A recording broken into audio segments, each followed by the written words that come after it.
Clasificación A. Apto para todo público.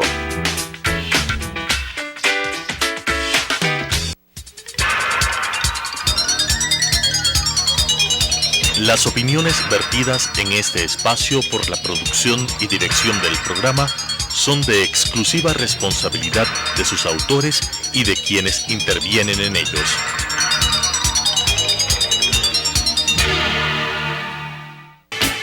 Sucesos presenta Enfoques, pensamiento libre y crítico. Día a día buscaremos diferentes visiones para la comprensión de la realidad del tercer milenio. Enfoques, un espacio que une noticia, análisis y opinión. Bienvenidos.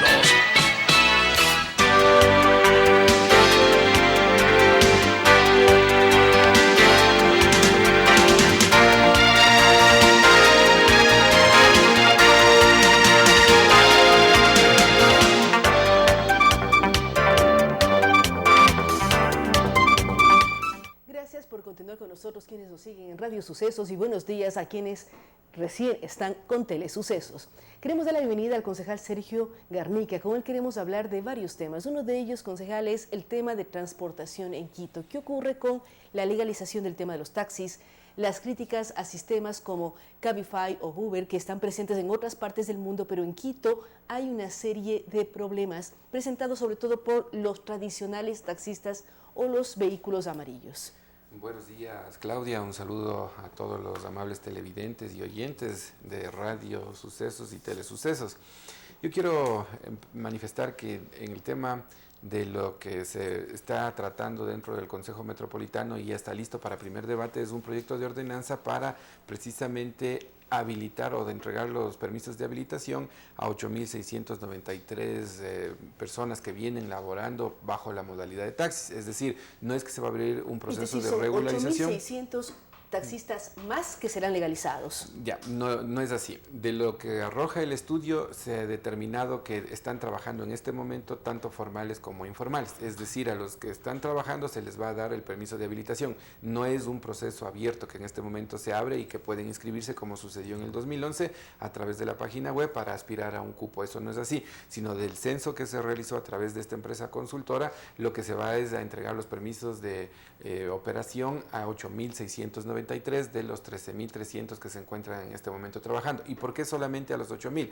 Porque eso es lo que arroja el estudio que determinó la oferta y la demanda del servicio de taxis en el Distrito Metropolitano, y porque hay reglas que están establecidas dentro de la ordenanza que serían entregados los permisos de habilitación quienes han venido trabajando hasta antes del 31 de diciembre del 2014, es decir, quienes últimamente a propósito de este estudio se pusieron a laborar con su vehículo no van a tener esa oportunidad, y eso hay que decirlos frontalmente a todos los ciudadanos. Es decir, quienes laboraban hasta diciembre del 2014 van a recibir sus títulos habilitantes. Exactamente. Y para esto se va a determinar varios aspectos que son como medios probatorios, si cabe el término, en el sentido de que, por ejemplo, si han tenido o han adquirido un taxímetro a una de las empresas distribuidoras, tienen su factura antes del 31 de diciembre del 2014, será un documento de respaldo para proceder a la entrega de la habilitación. Si es que han requerido algún momento a la Secretaría de Movilidad o a la Agencia Metropolitana de Tránsito la habilitación para poder trabajar, también será un documento habilitante.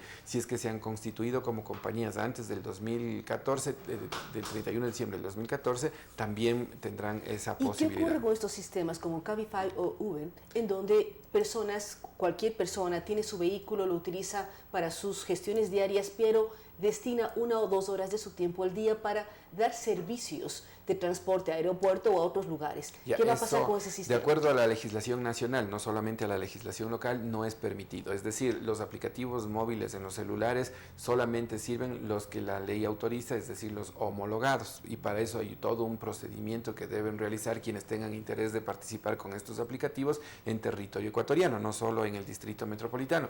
Y en el marco de aquello, por ejemplo, Cabify, Uber y Easy Taxi no tienen la homologación, es decir, no pueden operar. Más aún, cuando ellos pretenden operar a través de vehículos particulares, particulares, no con los que tienen los permisos de operación de conformidad con lo que esté establecido en la legislación ecuatoriana. Para eso se va a realizar controles por parte de la autoridad competente, que es la Agencia Metropolitana de Tránsito. También se ha hecho gestiones con el Servicio de Rentas Internas y de esa manera generar un control en ese sentido. Nadie está en contra de la tecnología, me parece que es algo muy importante, pero deben cumplir lo que la legislación nacional así lo establece, que es que deben estar homologados, y la homologación es todo un proceso para que puedan operar en territorio ecuatoriano. Es decir, hay que cumplir los procesos y la normativa. Ellos Exacto. dicen no pueden ser carros particulares, sino vehículos autorizados, taxis los que brinden los servicios para los que pasajeros. tienen el permiso de operación. ¿Qué ocurre, concejal, con el tema del transporte público? Ya las unidades que reciben en este momento una especie de subsidio o de dinero por parte del municipio para poder operar de buena manera, cuidando calidad y una serie de elementos dentro del distrito. Ya, pero antes de pasarnos, Claudia, Sí. si me permite, en el tema de los taxis, advertir a toda la ciudadanía, porque hay gente inescrupulosa que pretende aprovecharse de esta situación para requerir dinero a nombre de alguien. Entonces, tienen todo el derecho de acudir ante la Fiscalía General del Estado y presentar su denuncia y no dejarse estafar ni sorprender por absolutamente nadie. En lo que tiene que ver con el servicio de transporte público, nosotros sabemos, hasta el 30 de junio el Consejo autorizó para que la Secretaría de Movilidad entregue una compensación, $1,000 a las unidades que funcionan con el sistema de caja común y $450 a las unidades que funcionan con la caja tradicional.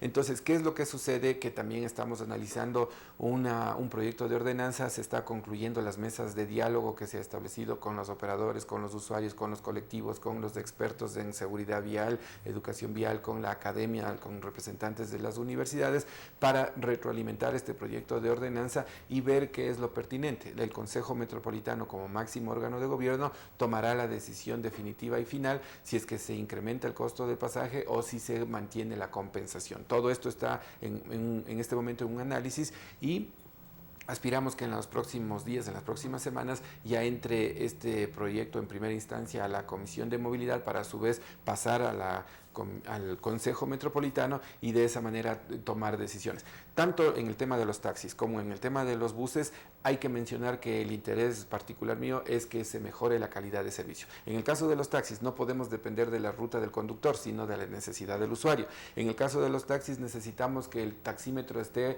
prendido o encendido 24 horas al día, 7 días a la semana, 365 días al año. Es importante también resaltar que dentro de los índices de calidad está la buena presencia del conductor, que el vehículo esté limpio, que haya pasado los controles vehiculares establecidos en la ley, y adicionalmente también hay una incorporación muy positiva que es la participación de las mujeres.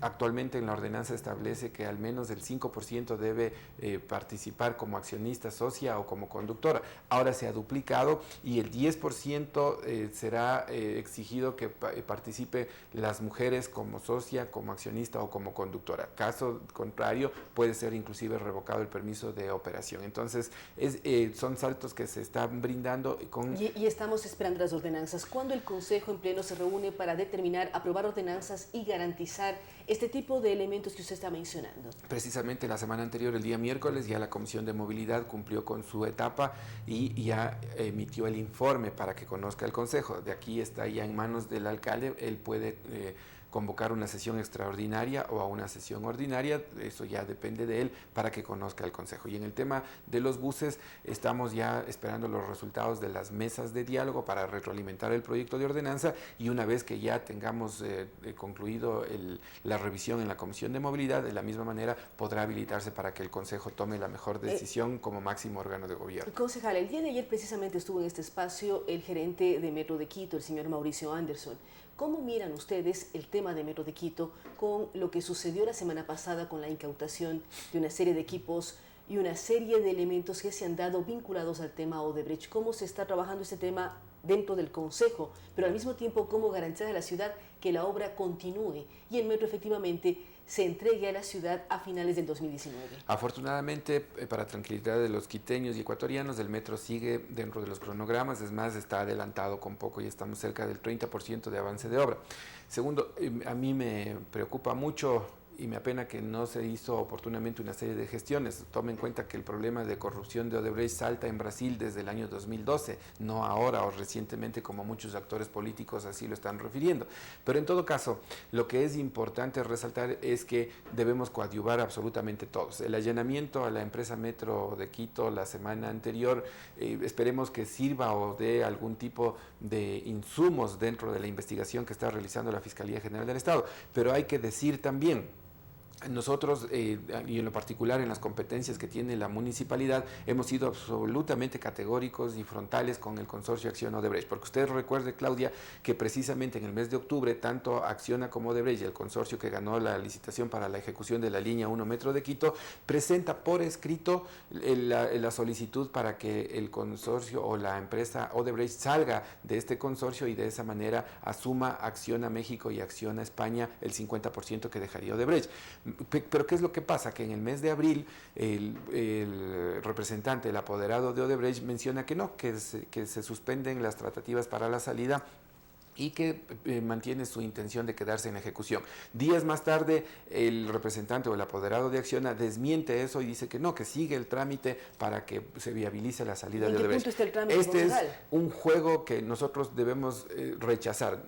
Hay que decir, con Quito no se juega, con Ecuador no se juega, y hay que nosotros hacer respetar la legislación. A mí me parece que las tratativas internas entre estos dos consorciados no pueden modificar lo sustancial del contrato, que es ley para las partes, suscrito entre la municipalidad y el consorcio Acciona Odebrecht. A mí me parece que ya mucho daño ha hecho esta empresa Odebrecht, no solo a Quito, sino a todo el territorio ecuatoriano, a todos los ecuatorianos, y no podemos soportar este juego de que si se queda o se va. Ya por parte de la municipalidad se ha hecho todo el procedimiento para obtener la no objeción para la salida de Odebrecht, y lo que se tiene es que cumplir estos aspectos. ¿Y de quién depende ya para que se cumpla y que Odebrecht salga del consorcio? Esto es un tema de voluntades, en este caso de los consorciados. Desde mi punto de vista, yo he pedido que a través del alcalde se haga inclusive una consulta al Procurador General del Estado para que nos diga si tiene validez esa tratativa interna entre los dos consorciados frente a un contrato que está vigente, en la cual existe una cláusula que posibilita la salida de uno de los dos, y en este caso expresamente... Pero también tiene que ser voluntario, no se puede obligar a no, obligar no se puede, pero tienen que ser... a separarse. Sí, pero tienen que ser serios, y si nos está escuchando los representantes de Acciona y Odebrecht, decirles que con Quito no se juega y que tienen que actuar con absoluta seriedad. Suficiente daño ya le han hecho a Ecuador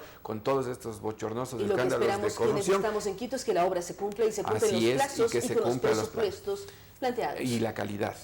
Entonces nosotros seguiremos fiscalizando. Yo debo agradecer esta fiscalización. Claudio, usted ha sido también testigo de lo que hemos manifestado. Han participado el Colegio de Economistas, Colegio de Ingenieros Civiles, Colegio de Arquitectos, la Cámara de Industria y la Construcción, el Colegio de Ingenieros Eléctricos y Electrónicos, y han sido para mí ha sido un aporte cívico que han hecho estos colegios a la ciudad, y hemos evidenciado una serie de situaciones que inclusive en diciembre del 2016 la Contraloría nos dio la razón en el sentido de que no hubo una actualización del presupuesto referencial previo a la licitación internacional, entre otros temas. Entonces, hemos venido trabajando y seguiremos trabajando en la fiscalización para de esa manera también nosotros estar atentos en nuestra responsabilidad, en mi caso como fiscalizador, los colegios como veedores y la ciudadanía que tenga tranquilidad que sí existe personas que estamos pendientes del desenlace sobre estos temas que son trascendentales. Todos estamos pendientes, concejal. Queremos agradecer al concejal Sergio Garnica. Bueno, hemos hablado del tema taxismo, el tema del transporte público, con lo que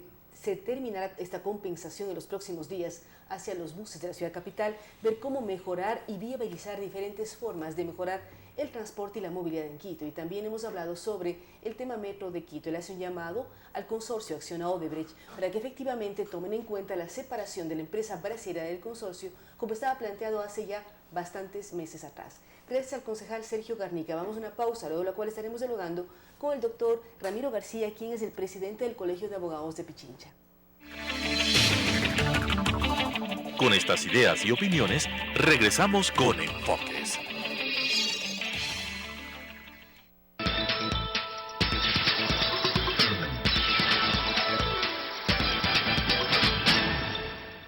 Quito TV es una revista noticiosa en donde sintetizamos diariamente la información local, nacional e internacional, desarrollada y analizada por expertos. Quito TV, lunes a viernes, a las 7 horas, a las 12:30 horas, a la 1 de la madrugada.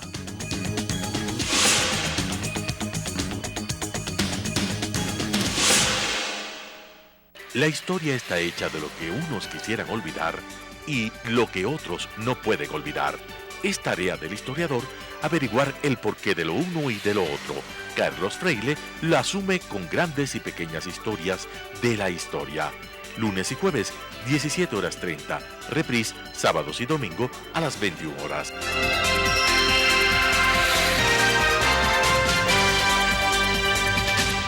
Realidad Nacional, un espacio que analiza los aspectos coyunturales, políticos, económicos y sociales, transmitido para todo el país a través de la Asociación de Canales Comunitarios y Regionales del Ecuador, se crea Realidad Nacional, sábados 19:30, reprise, domingos 19:30.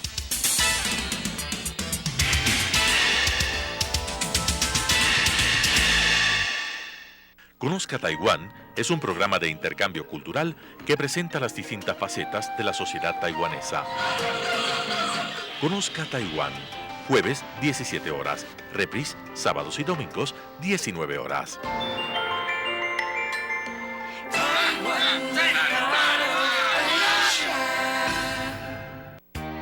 Preescolar, El Parque, un lugar excepcional para crecer. ¿Dónde iniciará la educación preescolar su hijo? Llegó la hora de decidir. Preescolar, El Parque.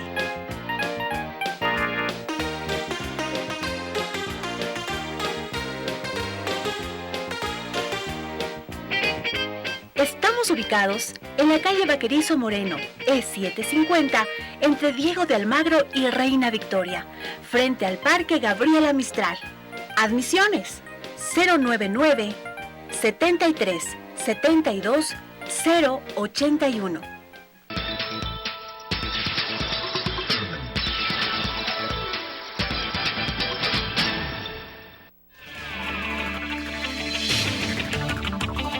Con nuevas ideas y opiniones, estamos de vuelta con Enfoques.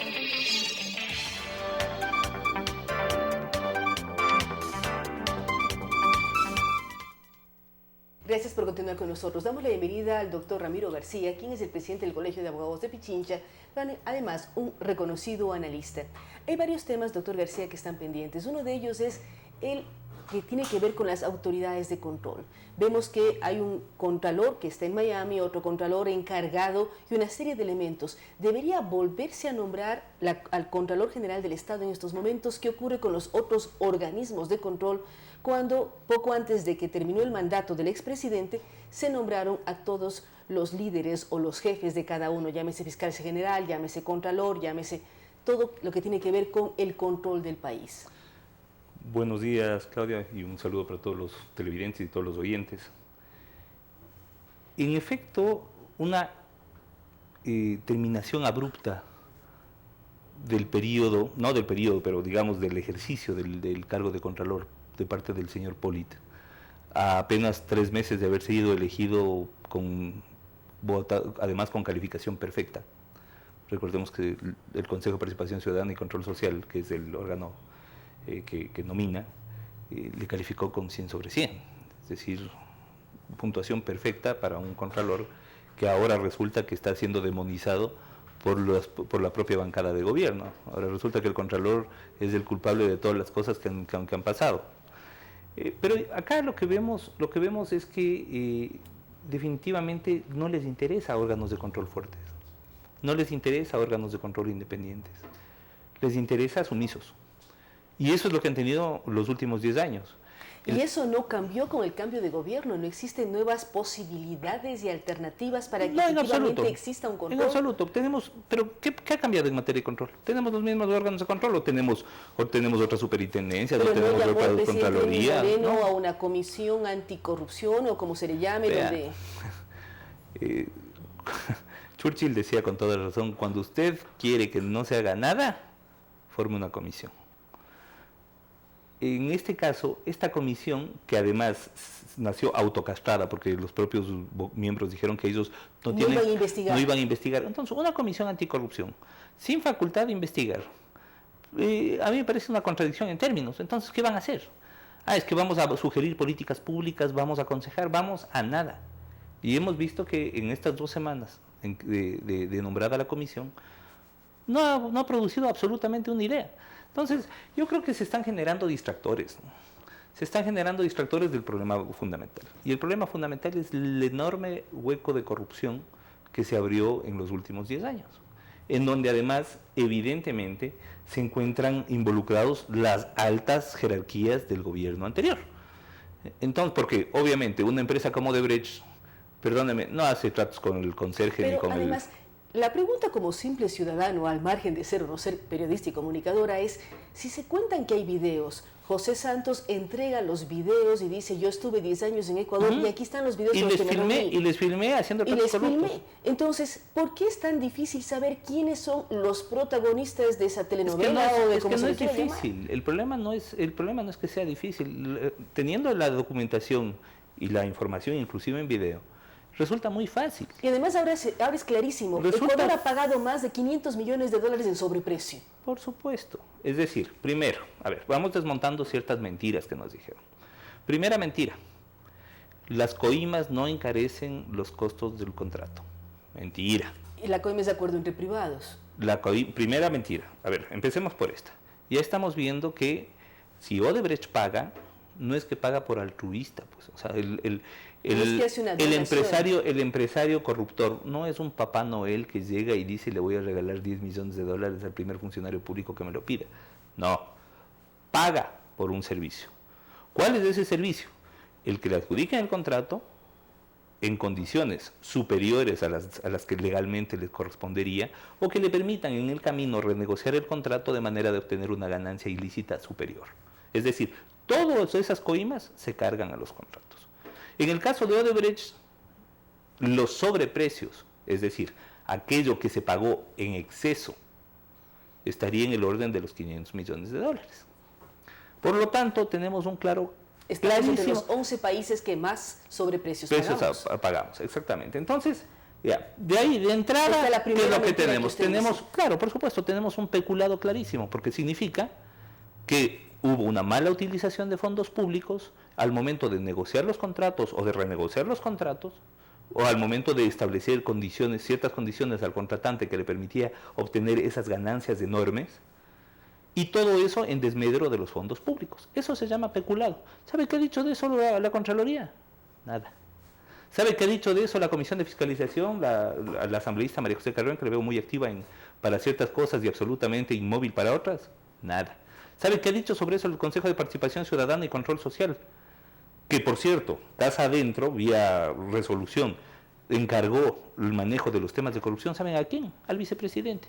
¿Quién es el vicepresidente? El señor Edwin Jarrín, esposo de la asambleísta Soledad Buendía, quien ayer acaba de decir que no permitirán un juicio político al señor Glass y que meten por poco las dos manos y la cabeza al fuego por este señor. Entonces, lo que vemos es una estructura que lo que nos está garantizando es impunidad. Además, vemos un fiscal que en las 3 primeras semanas ha generado una cantidad de acciones erráticas y de inacciones, de omisiones muy complicadas. Y nos preguntamos, pero el haber allanado inmuebles, el haber ya generado órdenes de prisión, no son acciones. Pero, a ver, allanaron de inicio unos inmuebles. La pregunta es, ¿quiénes cayeron? ¿A quiénes les allanaron? ¿Y quiénes cayeron? Y ojo, además, resulta que no ven lo evidente. Odebrecht paga a un señor $13 millones, 5 millones en transferencia y 8 millones en efectivo, en razón de su parentesco con un alto funcionario de gobierno. Entonces, lo primero es, ¿cuál es ese alto funcionario de gobierno? Segundo, esta persona, ¿qué servicio otorgaba a Odebrecht para que le paguen $13 millones? ¿O estaba haciendo de testaferro y cobrando a nombre de otro? ¿Quién es el verdadero dueño de esa plata? Es lo que tenemos que preguntarnos, ¿verdad? Pero yo creo que, insisto, nos siguen viendo la cara de tontos, a todos, a toda la ciudadanía, tratan de ocultar lo evidente, y yo creo que además esto, yo desde lo político, pues no lo entiendo, pero porque por ejemplo, esto implica un coste político. Va mañana a la asamblea. ¿Vamos a avanzar en algo con esto? No, en absoluto, porque va a la asamblea, pero ¿a dónde? Pues a la Comisión de Fiscalización, donde está la señora Carrión, y donde está la señora Carrión, y donde a la final los asambleístas oficialistas lo que van a hacer de cheerleaders del vicepresidente. Vamos a ver si es que le permiten si es que le permiten contestar preguntas, vamos a ver qué respuestas da. Pero en esto es decir, esto es un poco jugar a la esperanza de que el señor Glass solito reconozca que cometió irregularidades. Este es un tema que deberíamos estar pidiendo a Contraloría. Pero, es un tema que deberíamos... a mí me visitó el señor Barcelo Odebrecht y le mandé sacando. Es lo que dice el señor Glass. Sí, casi a patadas dice, pero en cambio, por el otro lado, el señor Odebrecht con documentación dice al tío del señor, yo le pagué 13 millones, 5 en transferencia y 8 en efectivo. La pregunta es, ¿para quién era esa plata? ¿Verdad? Usted habla de figuras como testaferrismo. ¿Cómo debe ser castigado en el país eso? Porque a ver, el testaferrismo... el primo o tío... Sí, claro. ¿Cómo debe ser castigado? A ver, primero dejemos en claro una cosa. El testaferrismo se tipifica en el Ecuador con el Código Orgánico Integral Penal y básicamente está constituido por aquella persona que presta sus nombres, cuentas, bienes, etcétera, para disimular los bienes, valores, dineros de otra persona. Es decir, lo fundamental en el testaferrismo es la actividad de ocultamiento que se realiza respecto de los bienes de un tercero. Entonces, es evidente que en el campo de la administración pública, el funcionario público que tiene a su cargo los contratos no es el que recibe directamente la plata. Hay algunos que sí lo hacen, que son, digamos, pero la mayoría no son tan tontos. La mayoría lo hacen a través de una tercera persona, del testaferro.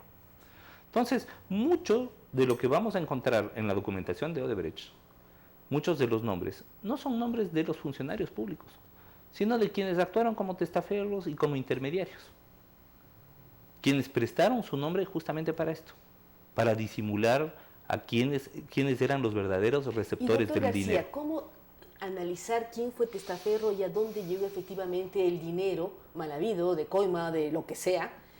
Hay varias razones. Hacer la averiguación y cuál es la forma legal para hacerlo. A ver, primero, en materia probatoria, está claro que el testaferro debe tener una relación cercana a la persona para quien iba el dinero. Entonces, siempre se privilegia la relación familiar, la relación de amistad, la relación societaria, es decir, debe haber una correspondencia biográfica entre los dos, ¿verdad? Esto es fundamental. Y luego... Y este señor, por ejemplo, el caso del famoso primo o tío, en el caso del famoso pariente socio. Y aparte entiendo yo que hay una relación societal. Pero más allá de eso, si tenemos la cuenta a la cual transfirieron 5 millones de dólares, Odebrecht, por favor que nos diga el señor fiscal de esa cuenta a quienes hicieron transferencias y pagos. Y ahí usted va a ver quiénes son los verdaderos receptores de la plata. Pero nada de eso nos dice. O sea, ahorita lo que sabemos es que de la cuenta de Odebrecht a la cuenta del señor Rivera fueron 5 millones de dólares. Pero lo que no nos dice, y espero que esté investigando eso Fiscalía, porque sería impresentable que no. En cambio, hace unos minutos estuvo acá Patricio Donoso y decía, lo que fue el fiscal a la Asamblea dijo que no puede decir mucho porque hay una serie de temas y es información confidencial. ¿Qué es confidencial? ¿Qué no es confidencial? Porque llevamos meses desde el anuncio de Estados Unidos en todo esto. Primero, el Ecuador ha sido el último país en accionar en el tema Odebrecht. El último. O sea, mientras todos los países estaban procesando presidentes de la República, ministros, etcétera, el Ecuador nada. Recordemos que el club de Odebrecht es un club de presidentes, no es un club de conserjes. Odebrecht trataba con los presidentes de la República, no trataba con manos inferiores, no. Trataba con lo más alto. Es más, inclusive utilizaba a presidentes como gestores de negocios. Pero empiezan a salir nombres como del exministro Solís, en fin, ya empiezan a salir nombres, claro. Pero es un poco... Sí, pero estamos hablando ya de los terceros y cuartos niveles. No, Odebrecht se trataba con los primeros niveles. Aquellos a los cuales, por ejemplo, podía sugerir y casi imponer que se dicten decretos de emergencia contractual de manera de no sujetarse a los procedimientos contractuales legales regulares. Aquellos que controlaban a los sectores en los que Odebrecht contrataba. Y por supuesto, como ya la parte más baja, a aquellos que firmaban el contrato. O sea, los ministros resultaban, digamos, que terceros o cuartos en el mando en esta cadena de corrupción. O sea, entonces, decirnos que ellos eran la cabeza de la corrupción y que la corrupción llegaba hasta ahí es es vernos la cara. La corrupción baja desde arriba hacia abajo, no desde abajo hacia arriba. Usted es claro en esto. Ahora, ¿cómo lograr como ecuatorianos, al margen de fiscales y todo el lío, saber qué está pasando y que los culpables no solamente vayan presos, devuelvan los dineros? Por supuesto. A ver, a mí me parece hasta grotesco pretender que en el siglo XXI se puede guardar bajo 7 llaves información que ha sido entregada de un país, de una fiscalía a otra. Además, supuestamente hay videos, hay recibos, hay claro, todo lo que uno pueda imaginar. Hay filtraciones, hay un montón de cosas. De aquí a poco el periodismo de investigación va a ser el que empiece a mostrar. Y es el periodismo el que está hablando sobre todo los sobreprecios que se han pagado en América. Claro, ¿o acaso es Contraloría la que nos ha hablado del sobreprecio? ¿Acaso es la Comisión de Fiscalización la que nos ha hablado de sobreprecio? ¿Acaso es el Consejo de Participación Ciudadana la que nos ha hablado de sobreprecio? No, es el periodismo de investigación y por eso ahí entendemos los ataques frontales, los ataques violentos al periodismo. ¿Por qué? Porque realmente para la corrupción el periodismo es el enemigo. Estos metiches infames que andan hurgando las cosas que preguntan más de la cuenta y que no nos dejan vivir tranquilos con los millones que nos hemos ganado ilícitamente. Entonces, claro, hay que atacarles, hay que callarles, hay que buscar menoscabarles, ¿no? Entonces, claro, porque si yo soy un corrupto, lo menos quiero es que hurguen mi vida. Y claro, estos periodistas jodones que siempre andan ahí atrás, ¿no? Buscando información, filtrando información. Y, insisto, en el siglo XXI, pensar que se puede guardar reserva me parece tan ingenuo. Entonces, lo que están haciendo es comprando tiempo. Es tiempo, pero al mismo tiempo, nada más. ¿Cómo conseguir que los culpables paguen? Uno piensa en un señor Buñay que de pronto es absuelto, tiene un indulto. O sea, ¿qué está pasando con el tema jurídico en el país? Un indulto que, por cierto, no respetó los límites establecidos para el indulto por la Constitución. Porque recuerde usted que el indulto lo puede dar tanto la Asamblea como el presidente. Pero cuando define el indulto, en la parte relativa a la Asamblea, la Constitución es muy clara al decir que no opera para cierto tipo de delitos, entre ellos delitos contra la administración pública. Sin embargo, el señor presidente, expresidente Correa, al otorgar el indulto, se come este límite. La pregunta es ¿por qué lo hace? ¿Cuál es el afán de garantizar este segmento de impunidad? Pero van a salir un montón de cosas. Ya están, de alguna manera, filtrándose documentos. Porque además, recordemos que en esto intervienen órganos de investigación de Estados Unidos, de Brasil e incluso de España. Recuerde usted que el abogado de Odebrecht brasilero, que tenía además a su cargo parte de las negociaciones con Ecuador, ya rindió su declaración en España y dijo a quienes dieron la plata. Entonces, no va a ser muy difícil el poder acceder a estos documentos. Entonces, pensar que esto de aquí a se puede 1 o 2 años guardar toda esta documentación mientras políticamente vemos qué hacemos, eso me parece de una ingenuidad total. Yo creo que y esto, insisto, esto para el gobierno, yo creo que es un tema no solamente no solamente es un imperativo ético, sino que es un tema ya de supervivencia institucional. El que sea el periodismo o que sean terceros filtradores los que descubran toda la información y no los órganos institucionales, lo que va a hacer es que todas las instituciones del país simplemente caigan a pedazos y que además el gobierno asuma políticamente el coste de toda la corrupción de la que hoy por hoy no ha sido parte. O sea, ¿qué tiene que ver, por ejemplo, el señor Lenín Moreno con las cosas que hizo el señor Glass hace 4 años como vicepresidente? Nada. ¿Por qué tiene él que asumir ese costo político? Entonces, a mí me parece kamikaze lo que están haciendo a nivel de gobierno, porque de una u otra manera están asumiendo responsabilidad posterior sobre temas hechos previamente y asumiendo además la obligación, digamos, política de defender a ultranza algo que resulta indefendible. Hay que ver qué ocurre. Ahora, el Colegio de Abogados como tal, usted lo lidera, ¿cómo empezar y también cómo actuar como cuerpo colegiado para transparentar información? Bueno, a ver, yo creo que si de algún sector tiene que nacer iniciativas anticorrupción, pro ley, de respeto a la Constitución, es de la sociedad civil y obviamente desde los gremios jurídicos, pues, ¿no? Desde el gremio de abogados. Creo que nosotros en este año 8 meses de gestión, bueno, un poco menos, 2 meses, perdón, de gestión, justamente le hemos dado esta orientación. O sea, no podemos entender un colegio de abogados que no defienda derechos humanos, No podemos entender un colegio de abogados, por ejemplo, que no haga defensa gremial. No podemos entender un colegio de abogados que permanezca impávido frente a o silente frente a las modificaciones legislativas que pueden ser negativas. Y es por eso que, por ejemplo, mañana vamos a comparecer ante la Comisión de Justicia para hablar sobre las reformas del Código de la Niñez, que es otro tema, es otra barbaridad de última hora que trataron de enchufar a la legislación ecuatoriana y verá que hay mucha tela que cortar.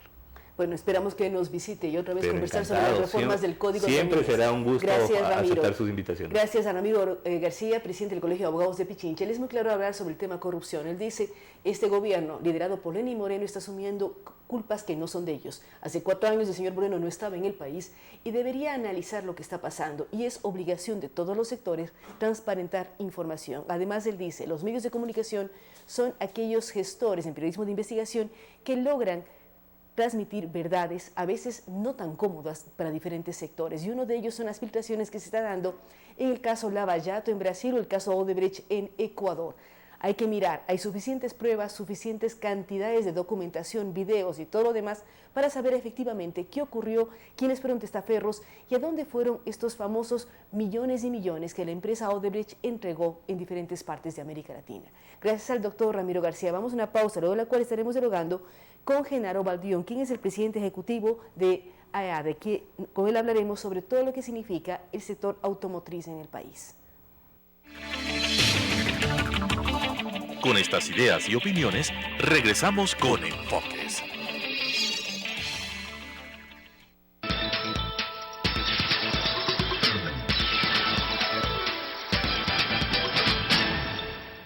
Quito TV es una revista noticiosa en donde sintetizamos diariamente la información local, nacional e internacional, desarrollada y analizada por expertos.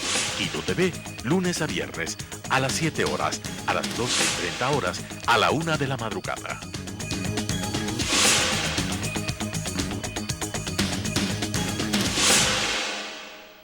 La historia está hecha de lo que unos quisieran olvidar y lo que otros no pueden olvidar. Es tarea del historiador averiguar el porqué de lo uno y de lo otro. Carlos Freire la asume con grandes y pequeñas historias de la historia. Lunes y jueves, 17:30. Reprise, sábados y domingo a las 21 horas.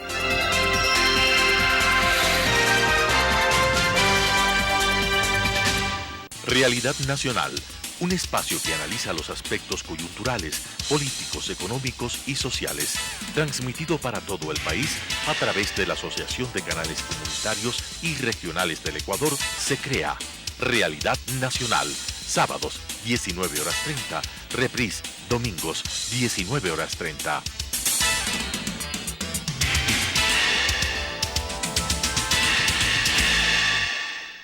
Conozca Taiwán es un programa de intercambio cultural que presenta las distintas facetas de la sociedad taiwanesa. Conozca Taiwán, jueves 17 horas, reprise, sábados y domingos 19 horas.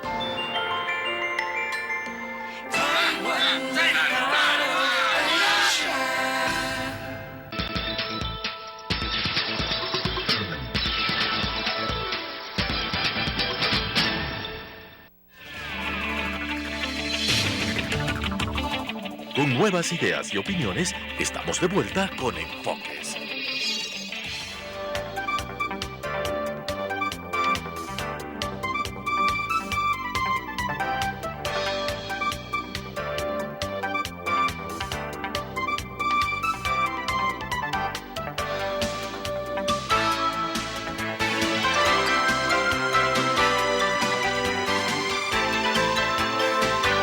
Con nosotros. Como lo habíamos anunciado, damos la bienvenida al doctor Genaro Baldión, él es el presidente ejecutivo de la Asociación Ecuatoriana de la Industria Automotriz, y todo lo que tiene que ver con autos, con vehículos. ¿Cómo avanza este proceso tanto de importación de vehículos como generación de vehículos en el país, Genaro? Muy buenos días, muchísimas gracias por la invitación, Claudia. El sector automotor ha pasado por varias etapas en los últimos años. Si tomamos en cuenta, por ejemplo, años 2011, 2012, fueron años bien interesantes para el sector automotriz en su conjunto, resultado también de una mayor liquidez en la economía ecuatoriana. Llegamos a unas cifras en las que se vendían al año 140.000 unidades, después 120.000 unidades. El 2016, para darnos una idea y en contraste, se comercializaron 63.500 unidades, menos del 55%. Pero es un año de crisis económico, indudablemente, además atravesados por el terremoto que involucró al país entero, no solamente a Manabí varios Esmeraldas. factores y fundamentalmente, en efecto, la economía, la situación económica del país durante el 2016, buena parte del 2016 y una parte del 2015 se empezó a sentir con fuerza. Entonces estamos hablando de 140.000 unidades a 63.000 unidades el mercado como tuvimos hasta hace poco tiempo atrás. Pero ¿qué está ocurriendo ahora? Hoy estamos en un proceso paulatino de recuperación acorde con la evolución de la economía ecuatoriana, acorde con las expectativas también de los ciudadanos, de la confianza que se puede tener en la previsibilidad tanto política como económica. Y vamos observando que durante estos años sí tenemos una recuperación importante en relación con el 2016. Todavía no llegamos a acercarnos plenamente al año 2015, que ya fue un año de recesión. En el 2015 se comercializaron 80.000 unidades nuevas en el país. En 2011 140.000, 63.000 en el 2016. Hoy estamos acercándonos al 2015 y ese parece que puede ser la tónica alrededor del año 2017, llegar más o menos a un mercado similar al del año 2015. Es decir, entonces estamos muy lejos todavía de... Sienten una recuperación económica y en general en el mercado del país. Así es, y en efecto la dolarización esto ayuda mucho a mantener nuevamente un proceso de recuperación paulatino en la economía ecuatoriana, en la confianza también de las personas, y hay factores adicionales que en este año también podemos evidenciar. Por una parte, una política comercial que tuvimos vigente hasta el año 2016, el sistema de administración de cupos de importación, sí está permitiendo una mayor oferta en el mercado ecuatoriano. Las empresas han podido traer una amplia gama de productos con mayor tecnología y en mejores condiciones también para los consumidores. Esto y además lo pudimos más vivir. Responsables ambientalmente hablando, es decir, generan menos carbono, consumen menos gasolina, una serie de elementos que hace que sea la oferta más atractiva para los ecuatorianos. Así es, desde el año 2017, desde enero está vigente también en el país la norma Euro 3 para los vehículos de gasolina. Esta norma exige un mayor estándar en los límites máximos de emisiones de CO2 y esto está vigente desde el 2017. Adicionalmente, ya las nuevas tecnologías que están ingresando al país pues son híbridas, son eléctricas o son de mayor eficiencia en los vehículos de combustión. Entonces, en efecto, hay una mayor oferta, una variedad bien interesante a disposición del público. ¿Y qué es lo que los ecuatorianos preferimos en el tema de automotores? ¿Qué es lo que buscan los ecuatorianos comprar para sus familias, sus trabajos?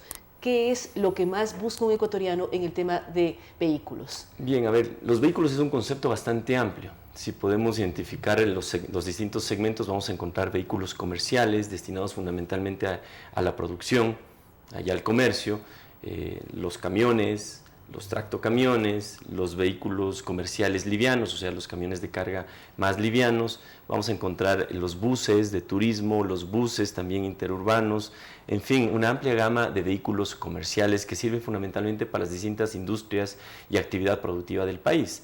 Para la agricultura, para las exportaciones, para la construcción, se necesitan vehículos. Para el turismo, por supuesto, para el transporte y movilidad de las personas se necesitan vehículos de distintas características. Y también tenemos los vehículos livianos de uso particular.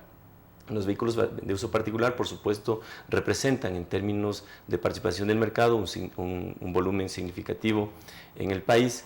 Y dentro de este segmento de vehículos livianos, los vehículos de gama económica representan prácticamente el 75% de los vehículos que se comercializan en el país. Gama económica significa menos de $30.000.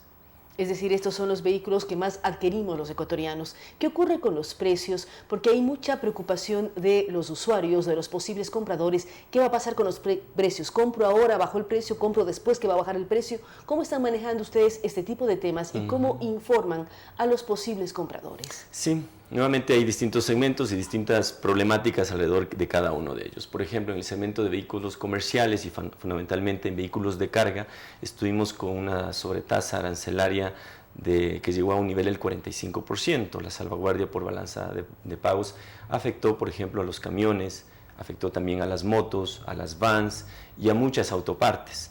Desde el 1 de junio ya no encontramos estas medidas de salvaguardia adicional, entonces a partir del 1 de junio las importaciones que ingresen al país van a estar exentas del pago de este arancel adicional que teníamos como consecuencia de la salvaguardia. Entonces, a partir de los próximos meses, en estos segmentos que estaban con una salvaguardia, vamos a ver cómo podemos tener mejores condiciones. Algunas empresas ya pudieron anticiparse o pudieron negociar con sus fábricas para tener garantizado un precio menor durante este periodo que tuvimos la salvaguardia. Ahora, en vehículos livianos no existía salvaguardia. Hay que diferenciarlo, no es que hubo un cambio significativo, sin embargo el IVA que sí afectó a todos los productos en 2 puntos porcentuales desde el año pasado, también desde el 1 de junio ya no lo tenemos. Esto está implicando en efecto que al menos este 2% pueda trasladarse directamente al consumidor en beneficio de una reducción del precio. Nosotros tenemos registrado en términos generales en el sector automotriz una reducción de 3 puntos porcentuales del precio de vehículos livianos.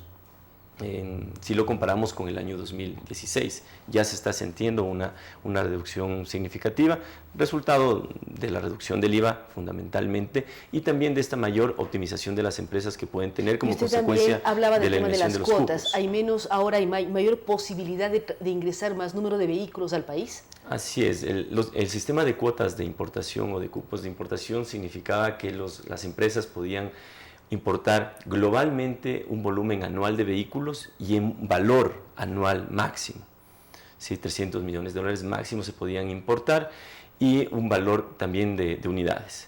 También cada una de las empresas tenía un límite máximo individualmente y adicionalmente trimestral. Entonces había una cuota por empresa, por trimestre y un volumen máximo anual de importaciones. Desde el 2017 no existe ni lo uno ni lo otro, ni lo individual, ni lo trimestral, ni lo global. Entonces, en efecto, desde el 2017 las empresas pueden tener mayor opción de planificar sus pedidos al exterior para traer una mayor oferta de vehículos al país. Usted hablaba de una serie de temas, las normas, el Euro 3, para cuidar mucho más el tema ambiental. ¿Cómo asesorar, cuando uno busca un asesoramiento, cómo debe buscar asesores para saber qué vehículo es el más adecuado para sus necesidades? Ya sea para transporte, se ponía ejemplo, pequeños agricultores, colegios, empresas de turismo o el mundo particular. ¿Cómo saber qué vehículo es el más indicado para cada uno de los sectores? Sí, ahí sí va a depender de cada una de las necesidades, porque si es una necesidad productiva, por supuesto, tenemos una gama amplia de oferta de vehículos comerciales para la producción y tenemos también los vehículos de uso particular, como lo señalábamos previamente, en cuyo caso pues sí va a depender de qué fin se le va a dar al vehículo, si es un fin de uso urbano, en el que podría ser más apto un vehículo mucho más eficiente en términos energéticos, más pequeño, también en su movilidad, pues es una de las opciones que debería sugerirse. Si es un vehículo familiar el que se va a utilizar, podría ser de otras características adicionales que también tenemos a disposición en el país.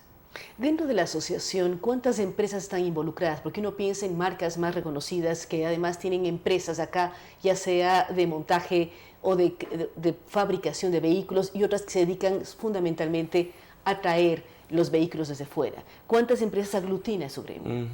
A ver, el sector automotor está conformado por distintos tipos de empresas. Tenemos las empresas importadoras, las ensambladoras, las de distribución o comercializadoras a retail, a detalle. Tenemos las empresas que proveen repuestos al sector automotor, autopartes como neumáticos, por ejemplo, y las que prestan servicios. Servicios que pueden ser talleres o servicios relacionados al sector automotor, por ejemplo, los dispositivos satelitales, los servicios financieros de planificación para la adquisición de vehículos, en fin. Vamos a encontrar que directamente en el sector automotor encontramos 4.500 empresas. Estas 4.500 empresas en el sector automotor generan 56.000 empleos en el país.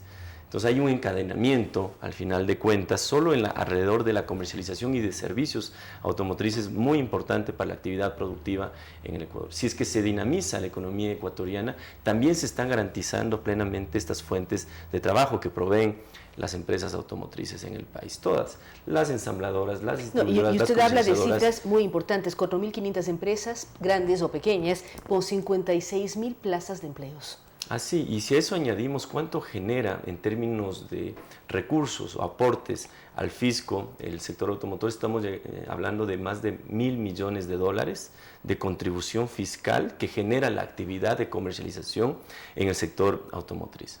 Más de $1.000 millones directamente anuales al Estado. Y podemos seguir enunciando, son $11.000 millones, prácticamente más de un 11% del PIB, la comercialización en general de vehículos y la actividad de comercialización relacionada con el sector automotriz en el país. 11.000 millones de ventas se generan alrededor de la industria automotriz en el Ecuador.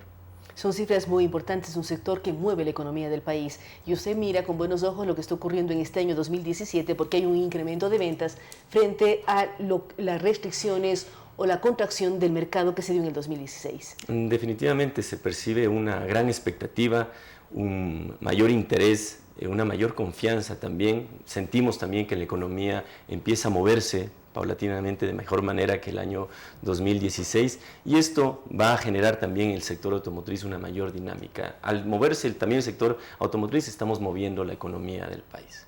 Y es una serie de elementos del tema financiero, bancario, todo se mueve con la venta de vehículos. Así es, vamos a encontrar alrededor de la industria o del sector y comercialización de vehículos el sistema financiero que está involucrado alrededor de esto, las empresas de seguros, aseguradoras también están conectadas con la industria automotriz y hay una gran cantidad de actividades productivas que están entrelazadas o encadenadas al sector automotriz. Como decía, desde las exportaciones, el turismo, la agricultura, la construcción y la movilidad de las personas están vinculadas a la necesidad de moverse por vía terrestre.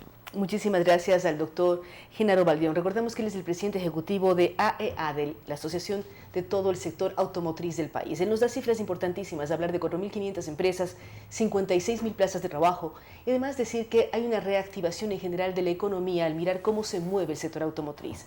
Hubo una contracción en el año 2016, todos la sentimos, la vivimos, pero en este momento vemos nuevas expectativas para el sector, un sector que mueve en gran parte la economía del Ecuador, en donde se aglutinan todas las empresas ensambladoras, importadoras, todas aquellas que tienen que ver con partes y piezas de vehículos, no se diga el tema bancario, de seguros de vehículos, todo aquello se mueve en base a lo que los ecuatorianos necesitamos, una mejor movilidad. Gracias nuevamente al doctor Genaro Baldión por habernos acompañado el día de hoy. Gracias a ustedes que nos han acompañado en Radio Sucesos y Telesucesos. Gracias a Equivida que nos apoya en este espacio, que nos brinda seguros para garantizar la calidad y la educación de nuestros hijos. Con ustedes hasta el día de mañana.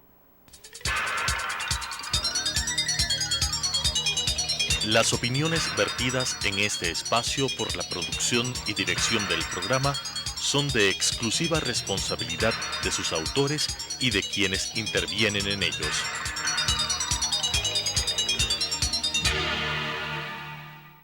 Sucesos presentó Enfoques. Pensamiento libre y crítico.